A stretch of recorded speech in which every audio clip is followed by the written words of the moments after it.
If you're an average player, you want to be left alone, all right, because you want to be able to slide by.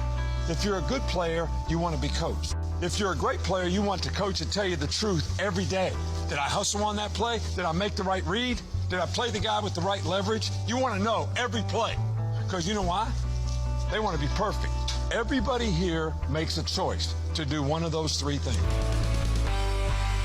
Welcome to the GOAT Consulting Podcast, a podcast dedicated to people striving to be a GOAT, the greatest of all time, serving it up in a way that you can get it in all stages of life.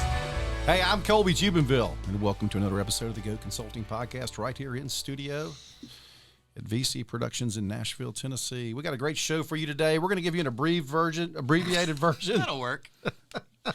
Said Iceland. I'm thinking cold, okay? To my right, always at the table, my good friend on the sprinter, hiring new people every day, lifestyle mogul. Tyler Burnett to the left. Thank you so much. The lifestyle. The LinkedIn Whisperer, the Calming Four-Star Show, John Byers. And our now good friend, who I think is going to come back and see us more often, Stephen James. And Stephen, we had a great conversation with you in part one, talking about the Leadership Lab and Sage Hill Counseling. I don't feel like I answered any question that you asked me. It's okay. You did. Just one of three. Look, tell me what time it is. I'm going to tell you how to watch it's built in Switzerland, the history of Switzerland. Well, we're not just making the pie bigger today. We're actually building a bakery. Yeah. That's right. And then we're going to line up the trucks and we're going to start serving the people. Love it. We appreciate you being here. We are the GOAT Consulting Podcast. We serve it up in a way that you can get it like Waffle House. In our 20s, we get in the game. In our 50s, we say, this is what I really want. There you go. Goats are easy to see in sports. They're recognized for their greatness. They elevate the play of those around them. But in business, it's people like Stephen that come and join us at the table, people that compete on unique perspective, unique education, and unique experience. What they do gives them energy, and it gives other people energy, creating new levels of challenge and new levels of opportunity. We appreciate you being here all the way from Iceland back to Nashville, Tennessee. Oh, we can almost say meaning. What gives you meaning and other people meaning. Meaning, purpose, and contribution, gainful employment. Stephen James, it's all you. Hey, glad to Dev be here. Digital. We're grateful for Dev them. Digital. Dev Digital is awesome. All things digital. Talk to Dev Digital. Okay, we left off our last episode, the first guest episode of all time, that we didn't answer these two questions. I love being that guy. Yes, I know you do. And I did not want to cut it short because I think you may have some thoughts around this. I'll keep it tight. Would love to. One of the ways we honor our guests is we have them give us their own definition of a GOAT and then share a GOAT. And we've had all kinds. People, place, things. Some folks share multiple GOATs on categories, whatever, all the obvious in sports. We've had things like Julia Childs, and we've had Richard Simmons and Zima. Right? So wow. We've had the same person, Richard Simmons and Zima. I bet that was the same person. It was John. Yeah. Tupac. We've had the Macy's Thanksgiving Day Parade. All that to say, based on our first half of this conversation, fascinated to hear how you would define a GOAT and what you might share as a GOAT. Okay, I think I understand your question. It was long. No, it's a great question. What do I think of a GOAT? What do I think a GOAT is? Give us a definition. Yeah, so when we said it's about people a goat is a little tougher than lamb. But if you roast it the right way, it is still pretty good. Yeah. Yeah. And this would have been the GOAT podcast had someone not already had that, in which they teach people how to raise goats. We can start a sister podcast called the Lamb Podcast with Stephen. The Lamb Chops. Lamb Chops. So I understand the question of greatest of all time. I no longer try to think that way. Okay. So I think it's a great motivation. I don't think it's wrong. I've found for me, though, it limits my perspective about what I want to accomplish because it takes my perspective and puts it outside of me. And I start living unconsciously in comparison to other people and other events. And so instead of trying to live and create the desires of my heart, step into what I've been called into, what are my great devotions? How do I, give my life to those things over time so that I end up having a legacy, right? Would you say that goats might think that about the very reason that they are a goat? Or do you think they don't necessarily realize it and they're just living into what you just described? When we get into a ranking system, those are not bad systems. We were talking before about key performance indicators and stuff. Like that's a way to measure things. Rankings are one way to measure things.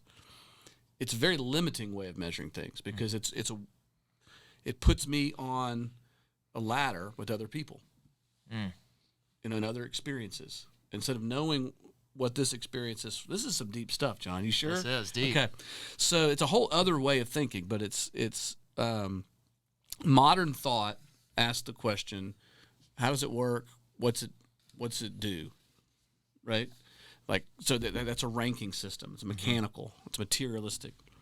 And when I'm looking outside of me to see how I'm doing, I'm caught on a hamster wheel of shame. Looks like a ladder I'm climbing, but it's really just a hamster wheel of shame. And so how I think I'm doing is based on my perception of you and how well you're doing. So it's not bad. It's just it's not sufficient. Can I step in there for a second? Yeah. Yes, I'd love to. So I spent a lot of time in my room alone because I was always in trouble. Okay. And I could either read books or listen to music. Yeah. And my dad, who was my stepdad, that took my life over when I was 1, is an amazing dude named that's awesome. Wayne Williams. And he created the Wayne Williams School for Better Living and Better People. That was what I grew up with. Oh, no. And so he made me listen to all the different albums that he grew up listening to. And one of those was Neil Young. And in this Neil Young song, he says, it doesn't mean that much to me to mean that much to you. And That's sad. It is sad, but it's also profound in the sense that if you think about goats in the way that we define them, what we say is that goats are people that compete on unique perspective, education, and experience. And so, Yeah, I'm trying not to compete anymore. period. Like that's the part that you have the issue I am with. trying to get outside of that frame. Yeah. I'm highly competitive. Yeah. Okay, like Junior Olympics. the whole yeah. I mean, thing. Orange Theory. I blew up a knee on Orange Theory. Like ground it down to the bone. Yeah. Because I don't know how old or young you are, but if I can stay in that orange zone, great. Watch me be in the red zone for 50 minutes. You're not supposed to do that, but they ranked me. I'm going to be on top of that chart, right? When I ride Peloton now, it's a discipline for me in the mornings to have the leaderboard off. I don't buy it. I don't buy that you don't compete. I'm not saying I don't. I'm very competitive. I know, but I'm saying you want to be the best version of yourself, and you want to be the best leader for these other leaders. So you're competing to be that every day. I Is want that to a be. question or is that I'm a statement. Well, the way statement. that That's why I fingers said I pointed don't at me, believe you. it's an As he accusation. points. Put your gun up. Yeah. But that's what you do, right? No. got very tense. You don't. here. No, I'm working pointed at him. really hard. He got He aggressive. said, "Put your gun Well, up." I'm confronting. Well, you can see this is provocative stuff. Oh yeah. Because if we have found success, we have done it through competition, and that's okay. I'm not saying good bad. First, we got to get off good bad, right? I'm saying for me, I have found that the competitive framework limits me in what I can accomplish, what I can do, who I can be in the world, because it's a narrow track that I end up comparing for me, my insides to the outside world, instead of looking deeply and going, what's important for me? What's my life need to mean? What do I want it to stand for and stand on, so that when I'm gone, there's a legacy behind me. Well, and that's the point that I was trying to make when Neil Young made that statement, because once I heard that, what I started to do is say, I want to, and I didn't figure this out, I couldn't articulate it until later, until I heard it from Thoreau, but to advance confidently in the direction of my own dream. That's good. And to endeavor to live a life that only I could imagine. Yeah. Where I would find uncommon success in common hour. And if I think about the sports Really good. He just dropped some Thoreau on us. That's good. when I think about the was sports good. that I played, I never wanted to be the guy to take the shot in basketball. I always wanted to be the guy to get the rebound, turn around, look at everybody on the floor, decide who was the best shot to win the game, and put them in a position to do it. Yeah. Totally different than Tyler. Tyler wants to take the person. shot. Yeah. He wants to be the last one at the bat. I never wanted to do that. I always wanted to be there. And I think to your point, and turn around and look at the whole landscape and go, here's the best play. And it's hard for the Tylers of the world to connect with that because I think I probably err more with you. You definitely do. And John. I think I'm starting to ask the question. And here's where as you were sharing, one of the things that's come up for me lately, and I don't want to make this a political discussion, but I keep hearing about, in the light of the midterms coming up next week, we're going to win this state, or we're going to win this, or this person won this conversation. And I keep thinking in my head in a way that I haven't been aware of before. Like, you can't win politics, right? Like, and I feel like based on what you were saying, and it'll come out messy, and I won't articulate it well, but I feel like part of what you're saying is we can't win in certain areas, and maybe rather than thinking of it Like as, life. You can't win life. You can't win life. Rocky Balboa said in Rocky 4 or 5 or 6, he's talking at his son, and they're in an argument. His son is pissed that, like, Rocky's overshadowing him. His son's trying to be a man, young guy. And Rocky said, hey, life is going to hit you so hard. Nothing hits harder than life. Nothing. You know, and you can get back up and move forward or not. That's up to you. So there's two common, like, things that every human experiences. Life is tragic. We lose. We all die. You can't win life. Life wins. So life is tragic. And inside tragedy, it's profoundly unfair. You do not get what you deserve. You sometimes get worse. You sometimes get better. But it is a way that life just kind of deals you cards, and they're awful sometimes. Why don't we teach people this? Because it's scary. We want to believe that I have some kind of control over my destiny. Hope. Well, hope something good's about to happen, and it's not coming from me. That's hope. So that's the other part of the coin. So same side, different side of the same coin. Life is tragic, profoundly unfair, and life is beautiful, and love is the greatest force in the universe. Right? Those don't go together neatly, but that's called life. Yeah. Right? And so a lot of times when we get into performance-based identity or overly competitive mindset or achievement focus, or I mean, I do all those things and have done and will do again. It just limits our experience and limits what we can actually do, right? Because we're always measuring ourselves based on some standard outside of us. Instead of asking some better questions, what does it mean for me to be me? What do I do with the gifts I have? How do I express myself in the world? How do I invite other people into the story? Like, we're not the center of the story. Human beings have this fatal flaw that we think we're the center of the universe. Yeah. We're not.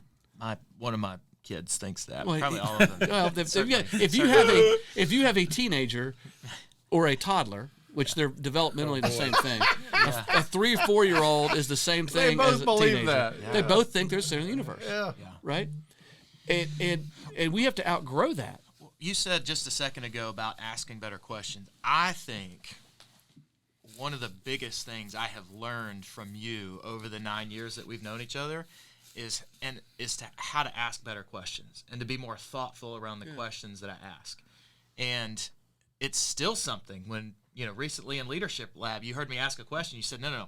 Let me give you a better way to ask it. Like, I'm still learning that. Yeah, and we all are. And I love how, like, thoughtful you have trained me to think about asking questions in a unique way. And even some more recently, which I think I brought this up in here, is like, why being an indictment? And so I'm trying to not. It's an accusation in every language but English. Yeah, say more about that.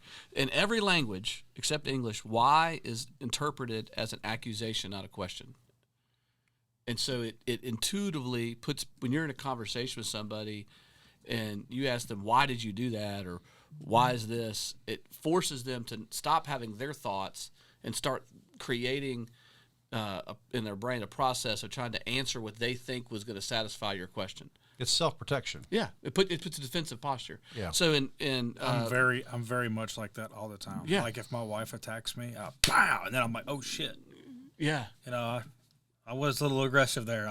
Yeah. I've been competing my whole life, and you just came at me, and I competed with you. And I'm like, you're on my team. Hang on, this is and so we get defensive. And Chris Voss, Never Split the Difference. Have you ever read that book? Phenomenal book. He basically he's using marriage counseling skills. I mean, the story in the book is we went to Harvard, that failed, so we went and learned marriage counseling and do that with people now, and it works better. But he talks about the question why in there. You never do why. You do what, how, when, where. Well, because that's really what you're wanting to know. Yeah. Yeah. And why? It's really about the attitude, the tonality, but why doesn't lead to a better conversation. It leads to a justification, an explanation. Yeah. And so when you get an answer to something, answers stop the conversation. Questions keep a conversation going. So the best thing we can do as people, but really as leaders, is like, what's the question I'm carrying? Like, what's the question that's a lantern for me that I'm guiding my life with this question as opposed to looking for an answer. Because once I find the answer, my trail stops dead. Right? So I want to have a good question that can carry me for decades. I think that's what a calling is. But what's the question I'm asking deeply? It's going to carry me for decades. And if I'm a leader, I've got a light, and people are following the light because I've asked a version of the question that they're drawn to, and because they have a similar question.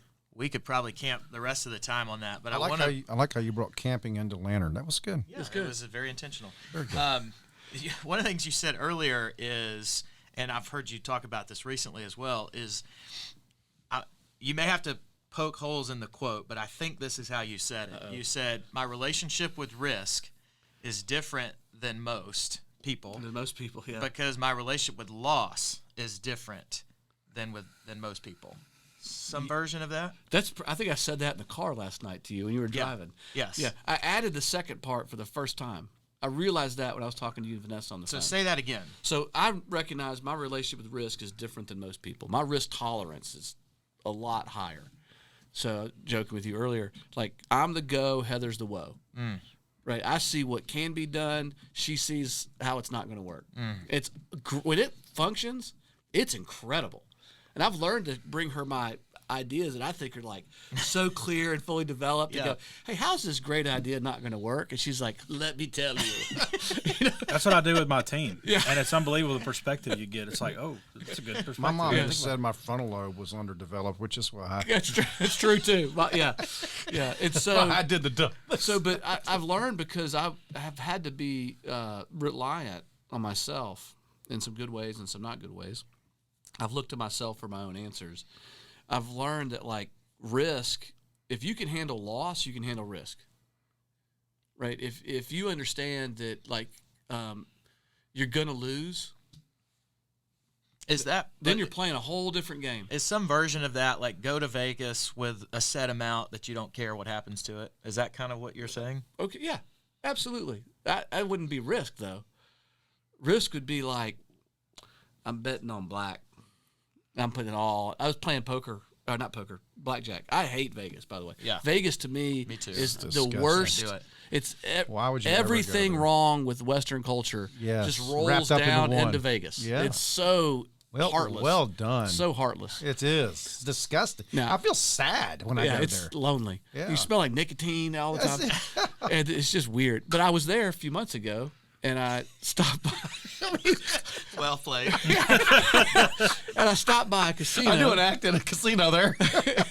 and I was playing blackjack with a couple of guys, and I'd won a little bit, I'd lost a little bit, and I've never really played blackjack at a casino. So I was like, certain things you don't do with your hands. You don't touch people. Apparently, I'm a touchy guy. Me too. That didn't go well, and so I was tired, ready to go to bed, and had broken even. The three of us played craps for 13 minutes. I lost half of my stake in 13 minutes. Oh, wow. That table was cold. So we were all halfway down. An hour later, I'm back to even. I'm ready to go to bed. A sane person would have just taken their chips, got their money, and said, that was a fun night. Not Stephen James. Not anybody that goes in the casino, actually. So It was really interesting because I was playing with a guy that is a physician by training, very intelligent, ran a medical practice, a group medical practice, and I was with a guy that ran a transportation company. Their personalities are quite different. The physician's very much professorial. He's just there for the experience, watching people, seeing what's going on, learning about it. And he's winning money because he's smarter than anybody else I've ever met in my life. The logistics guy is very safety-oriented, very conservative in his mindset, is built an incredibly valuable business. So it works for him. So I'm sitting there going, well, just put it all in there. And there's like some extra chips I had that meant something else. I still don't know what they mean, but they were worth a lot. I put them on some extra spaces. People who gamble know what I'm talking about. I have no clue. The whole table turned at me like, do you get that that's a jack that the dealer's holding? I said, go big, go home. Yeah. And I just got up and left. I knew I hadn't won. I was ready to go to bed. But if I'd have won on those bets, if they would have busted, right? Because I was sitting on a 19, so they had to be a 19. Right, so if they would have busted, which they did, and they got 20, I would have walked away with a lot of money. Yeah. I lost. So what? It hurts. Okay. I've hurt worse. That's your relationship with risk and loss. Yeah, like you're talking about. Like one of the greatest soccer games, greatest of all time, greatest soccer game ever played in was not bronze medal game I mentioned on the last podcast. It's not the conference, tournament game. It was not the game I got MVP in college. It was not any of that. It was my senior year in high school. We were playing the state finals on our home field, state semifinals on our home field against Christian Brothers High School out of Memphis. And I'll tell you one thing, those guys aren't Christians. They did not appreciate those guys. And we'd been playing, there was 8 or 9 of the 11 starters were seniors. We've been playing with each other since we were in 5th or 6th grade. And we were down 2-0 with 5 minutes left. We knew we were going to lose. And both those teams were nationally ranked teams, right? So it was, we knew everybody knew this was the state final, that the other two teams were playing tomorrow. If any of those teams showed up, we're going to find. So we were crying while we were playing the game. We were our hearts were in it. Our hearts were broken through it. And we stood around with each other, crying and hugging, remembering and laughing. Greatest soccer game of all time. Loved it. Wow. You lost 2-0. Lost 2-0. Didn't get a state championship. The juniors that played on that team got a state championship. The sophomores played on that team, got a state championship. Why do you say that? Why do you say that was the greatest of all time for you? Band of brothers. Yeah. And we were sealed in the heartache. And I swear we have something more sacred than Christian Brothers High School, who won the next day. Like, I'm sure those are great guys, and I guess they get together and talk about they won that state championship. But, like, I think about how special that was in 1991 and how that band of brothers, our hearts were knitted through pain and sacrifice and devotion and tenderness.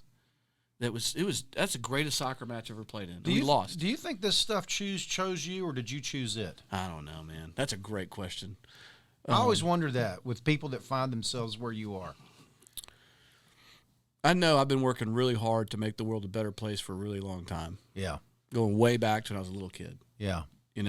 My favorite place, greatest of all time moments, okay, I'm doing it now, was sitting with my grandmother. And she sang in the choir loft at Inglewood Methodist Church in East Nashville. Before East Nashville was cool, but then before it was not cool. It was like this suburb.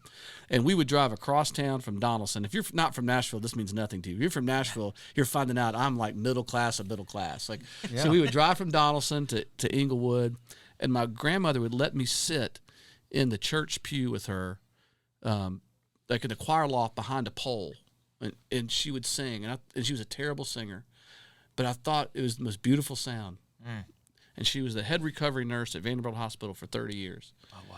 Right? And there was something about her heart of service that I think I inherited some of that, like a heart of care and tenderness. And that's some of who I have in me is that. So, certainly it got me, but I've also cultivated the heck out of being of maximum service in the world. My last thought is a leader's greatest accomplishment is when they become of maximum service, not of maximum power.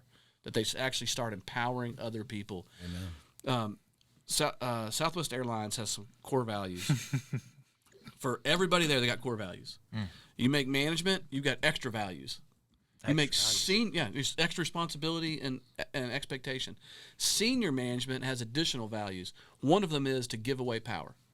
Because they know if you are consolidating power, you've bottlenecked an organization. So the best leaders know my job is to spread power, to spread decision-making, to spread inspiration, like spread it. That's why you can be on a Southwest Airlines and the flight attendant is empowered to solve your problem and make a party out of it. Whereas you get on American Airlines and they're just pissed that you're on the plane. Yeah. They get Say that again. They get the air marshal. Say that again so that our audience can hear it. The leader's greatest. Like the greatest evolution of a leader. Yeah, the greatest evolution is to come to a place where you're of maximum service in the world. Maximum service. Yeah. Not of maximum power. Not of maximum power. You're actually giving away your power to help other people be great. You're going to need to pause and rewind that and listen to it again because it's really good. I want to segue just a tad to this segment that we have that really comes from the thing. We're not there yet. I'm getting ready. We're the things that we think and do not say. And it comes from the movie Jerry Maguire. That's good. It Good comes movie. from the beginning, one of the greatest of all time. And when he writes his mission, it's not a memo. manifesto. It's a mission, not a memo. I remember Mission statement. Mission statement, not a memo. And it's called The Things We Think and Do Not Say. Yes, the future of our business. That's it. And we've had some great topics on here. I want to hear from you because one of the things that I still find in tension within business is talking about feelings. And so fundamentally human experience. And maybe I think it's tension across families and it business starts in families. and relationships and everything else. And I feel like, again, as another honor to you and a way to tell you thank you again, I feel like the language in our house has changed over the last 9 years. And unfortunately... Well, that'd be a lot because of what Chip Dodd taught me. Yeah. So Chip Dodd wrote a book called The Voice of the Heart. Incredible book. Working with Chip, I was the editor for that book. Working with him to write that book changed my life personally. And that's really important. Yeah. It's important to say. It's like, yes, I was giving you something I've been given. And I can tell a distinct difference in my kids from when I met you when John David was 7 and 5 and 3 and we didn't have G, and now John David being 17, the language, and then even my 4-year-old that uses the language that I've learned from you and indirectly through Chip, I think is very meaningful. How do we take that into a business setting appropriately? Google did a study called the Aristotle Project, and Google was trying to understand why certain teams outperformed other teams. And it wasn't because of pedigree. They were curious because teams with Harvard, MIT, Yale were getting outperformed by teams from Western North Carolina Vodtech University. Okay. Not if that's actually a university you went there. Don't send us your hate mail. And so they deployed all these psychologists and consultants and accountants and people to study teams. And the number one driving indicator of success of a team, high-performing teams, was trust. High trust. Higher the trust, the higher performing the team. They define trust as psychological safety is their word. They didn't call it trust. They call it psychological safety. The ability to tell the truth, share your thoughts, your ideas, your experiences, and offer feedback, and ask questions, ask for help, without fear of reprisal, judgment, abuse, being fired, right, marginalized. What I know, they didn't discover anything, okay? They just talked about what are functional and dysfunctional families, right? One of the hallmarks of a dysfunctional family is you can't see what's happening, you can't speak it, you can't feel it, you can't express it, right? So you have to adopt survival skills to make the family work. Some good notes, though. He's taking some good notes. Yeah, our audience all knows he's taking good notes. I like the notes. Can I get a copy of the notes? We're done? Okay. Yes. So what Google found out was if you grow up in a system or a culture where you can't express yourself, right? Mm-hmm. If you can't say what I feel, say what I think, say what I need, or be curious about what other people think, feel, or need, then you're going to be half a person. right? And so you're going to perform. You're just not going to bring your best. You can't bring your best. And so, when you want to have a healthy company, you've got to be a healthy person. And the healthier the person, it's going to draw healthier people. And then you're going to have better conflict. This is 5 dysfunctions of a team. Patrick Lancioni. Yep. Absence of trust. Fear of conflict. Is rooted in fear of conflict, which leads to decreased alignment, lower performance, and less results. Something like that. Accountability. Yeah. Lack of Accountability. So that's all grows in trust. Yep. Right? So if I can have conflict with you, we have trust. Which means I can tell you, I can share my insides about what I'm experiencing in the outside world. When you did that, I feel this, I think this, I need this. Instead of making up stories about you. But a lot of us, because we grew up in, everybody grew up in dysfunctional families. Yep. Sorry, but a lot of it, you say it like this, or you're trying to get people to hear you. If you grew up in a family where one person's attitude dominated the whole system, that's a dysfunctional family. Yeah. Okay? If you grew up in a family where one person was drunk, stoned, checked out, avoidant, depressed, or anxious, you grew up in a dysfunctional family. I just described every family, by the way. Yeah. If you grew up in a family with abuse, emotional, physical, or sexual abuse, you grew up in a toxic, dysfunctional family. Okay? So I just covered every family. Yeah. If you didn't know you grew up in one of those families, you're in denial, is the word. And which means you're probably dissociating from what's really happening around you, and you're an impaired leader. Guaranteed. Guaranteed. Leaders that tell the truth, ask good questions, create productive conflict, don't shy away from it, are high-capacity, high-performing leaders. And it creates trust if you do it with care and love. And it makes all the more sense to me now about, at least in even a unique way than it did a week ago, about the iceberg. Yeah.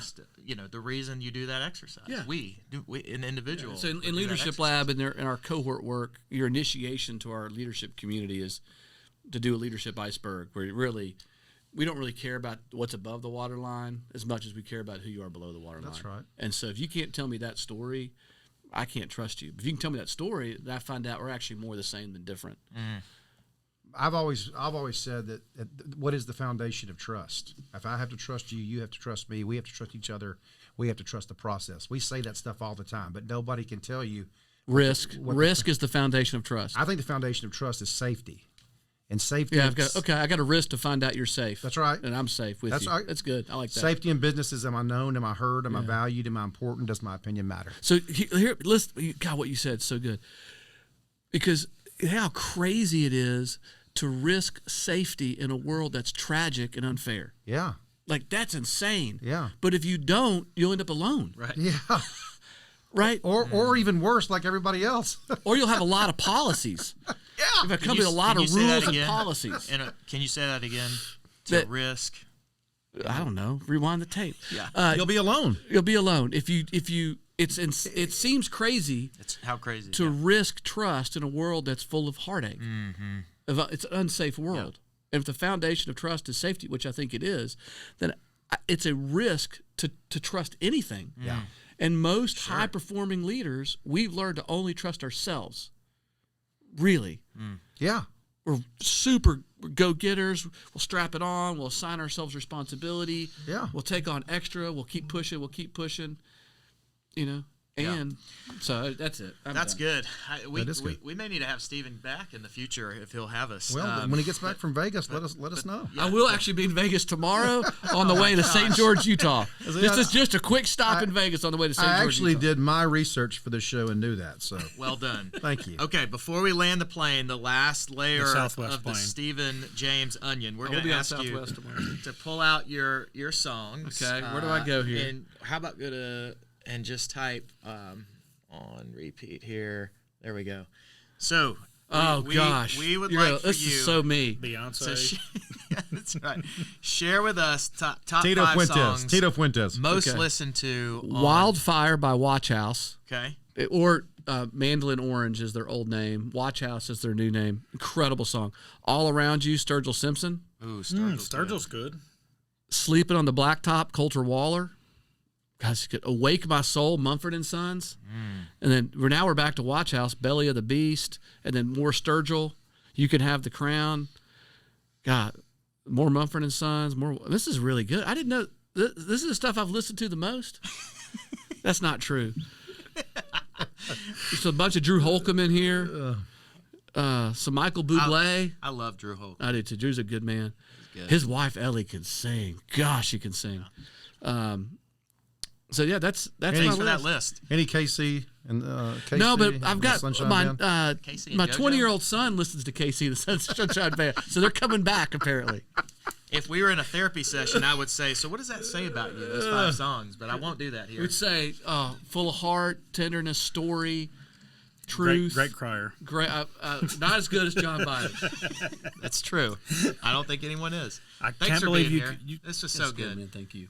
Hey, So thank good. you so much for Yeah. letting us into your story. Yeah, thank thanks, you so Colby. much Appreciate it. for sharing that. It's fantastic.